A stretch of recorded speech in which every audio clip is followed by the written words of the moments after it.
ফরিদপুর যাইতেছি মাহফিলে, তা ফেরিঘাটের ছাদের উপরে উঠছি নামাজ পড়তে। আমি যখন ফেরিঘাটের ছাদের উপরে নামাজ পড়তে উঠছি, তো ওখানে কিছু যুবক আমার তো চিন্না লাইছে, চিনাটাই স্বাভাবিক। যাওয়াকে কম চিনত, বুবু চিনাই দিয়ে গেছে আমার, ওই জেলখানায় ঢুকাইছিল, এরপরে আমরা আরো ভালো চিনি। যাই হোক, মৌলবী করে তো এখন দেখেই চিনে। ছাদের উপরে গেছি, হুজুর আপনি আপনার চিনে, আমরা আপনার ভক্ত। মাশাআল্লাহ, তোমরা বুঝি নামাজ পড়তে আইছো? চিনা হুজুর। যেহেতু আমার ভক্ত, তাই ওযু করে আসো, জামাতে নামাজটা পড়ি, ফেরি যাইতে 40 মিনিট লাগবো। হুজুর ওযু নেই। আমি তো ওযু কইরা আসো, আমি অপেক্ষা করি। আমি দেখছি ওরা বিড়ি খাইতেছিল, আমাদের দেখে বিড়ি পানিতে ফালাইছে, আমি ওইটা দেখছি। ওইটা ওযু করতে পাঠাইছি, ওযু করে আইছে, আইসে পরে পিছনে দাঁড়াইছে। পরে আমি ও করে বললাম, এই একামত দে। আমি তো সামনে দাঁড়াই রয়েছি, একামত তো পিছন থেকে আর আসে না। আমি ঘুরছি, ঘুরে বললাম দাও না কেন? একজন আরেকজন তুই দে, ওকে তুই দে, ওকে তুই দে। ওরা গোতাগতি করতেছে। আমি বললাম এই গোতাগতি বাদ দিয়ে দে তো একজন। এর ভিতরে একটা পাখনা আছে, এটা আমার কয় হুজুর আপনি দেন। আমি বললাম আমি দিমু কেন? না, সৌদি আরবে তো ইমাম সাহেব দে। আমি তুই সৌদি ছিলি? জি হুজুর। ফেরত আইসিস কে? ভালো লাগে না। আমি কিছুদিন যেহেতু ছিলা সৌদি আরব, তো তোমার তো আরবির সাথে কিছু সম্পর্ক আছে, তাই তুমি দাও। কয় হুজুর আমি বাংলাটা পারি, আর আরবিটা পারি না। আমি আরবিটা পারি, বাংলাটা পারি না। আরবি আরব দেশেরটা পারি, বাংলাদেশেরটা পারি না। কারণ হলো কি জানেন, আরব দেশেরটা তো সিঙ্গেল, হাইয়া আলাস সালাহ, হাইয়া আলাল ফালাহ, কদ কামাতিস সালাহ, কদ কামাতিস সালাহ, আল্লাহু আকবার, আল্লাহু আকবার, লা ইলাহা ইল্লাল্লাহ। ওই মাযহাবের ইকামত। এখন বাংলাদেশে তো ডবল করতে হয়, প্রত্যেকটা 2 বার। ও একবার কইলে পারে, 2 বার কইলে পেঁচ লাগে। তা আমি বললাম ঠিক আছে, আজকে তোমার একবারের একামতেই পড়ুন, তুমি একবারই দাও। না হুজুর শরম দিয়ে নাম দিয়ে দেন। এই যে মুসলমানই আমাদের সন্তানদের চিন্তা করছি, শুধু এক নামাজ ঠিক করলে তার কালিমা ঠিক, তার কোরআন শরীফ পড়া ঠিক, তার ওযু গোসলের মাসায়েল বলেন ঠিক হয়ে যাবে, তার ইসলাম তো অনেক দূর আগায়া যায়।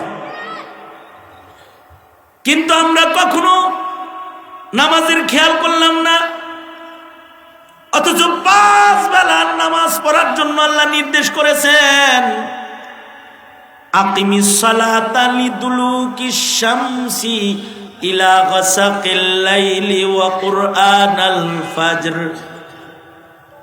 আকিমিস সালাতা লিদুলুকিশ শামসি ইলা গাসাকিল লাইল ইলা গাসাকিল লাইলি ওয়া কুরআনাল ফাজর ইন্না কুরআনাল ফাজরি কানা মাশহুদা। বান্দা 5 বেলা নামাজ পড়বে, ফয়সালা কার? জোরে আওয়াজ করে বলেন ফয়সালা কার? আমরা মাঝে মাঝে বাচ্চাদেরকে, ঘরের লোকদেরকে যোহর আসর পড়তে বললেও, মাগরিব পড়তে বললেও ফজর আর পড়তে কয় না। কিন্তু ফজরের গুরুত্ব নামাজের ভেতরে সবচেয়ে বেশি। কুরআনাল ফাজর ইন্না কুরআনাল ফাজরি কানা মাশহুদা। ফজরের সাথে আল্লাহর কোরআনের সম্পর্ক। ফজরের নামাজে দেখবেন ইমাম সাহেব লম্বা করে কেরাত কয়, মুসল্লিরা লম্বা সময় আল্লাহর কোরআন শুনতে রয়, ফজরের লম্বা তিলাওয়াত হয়। ফজরের লম্বা তিলাওয়াতটা মানুষের নামাজের সাক্ষী হয়, কারণ ফজরের সময় ফেরেশতাদের আনাগোনা বেশি হয়। ফজরের নামাজ যারা পড়ে, আল্লাহর ফেরেশতারা তাদের নামাজের সাক্ষী দেয়, ফেরেশতারা তাদের নামাজের সাক্ষী হয়। কারণ দিনের বেলায় তো সব মানুষ জাগনা থাকে, ফজরের সময় সব মানুষ ঘুমে থাকে। ফজরের নামাজ এর সাক্ষী হইল মালাইকা, ফিরিস্তারা। কারণ ফিরিস্তারা তখন জমিনের যারা আসমানে আসে, আসমানের যারা তারা জমিনে যায়, জমিনের গুলা আসমানে যায়। নামাজ পড়া দেখলে তারা আল্লাহর কাছে যায়, কয় আল্লাহ অমুক অমুক অমুক অমুক নামাজ পড়তেছে, বাকি সব ঘুমাইতেছে। আল্লাহর কাছে তারা সাক্ষী দেয়। এ কারণে ফজরের সময় ঘুম আল্লাহ তাআলা পছন্দ করে না। ফজরের ওয়াক্ত হলো 24 ঘন্টার ভেতরে সবচেয়ে দামি ওয়াক্ত।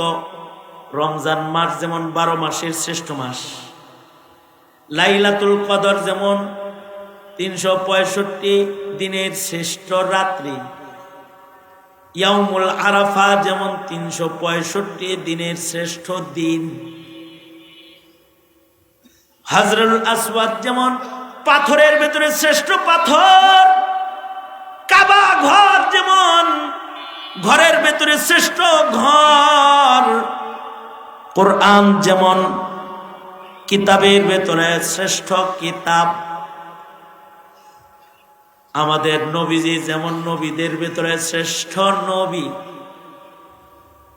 বুখারী শরীফ যেমন হাদিসের কিতাবের ভেতরে শ্রেষ্ঠ হাদিসের কিতাব, 5 ওয়াক্ত নামাজের ভেতরে সবচেয়ে শ্রেষ্ঠ নামাজ হলো ফজরের নামাজ।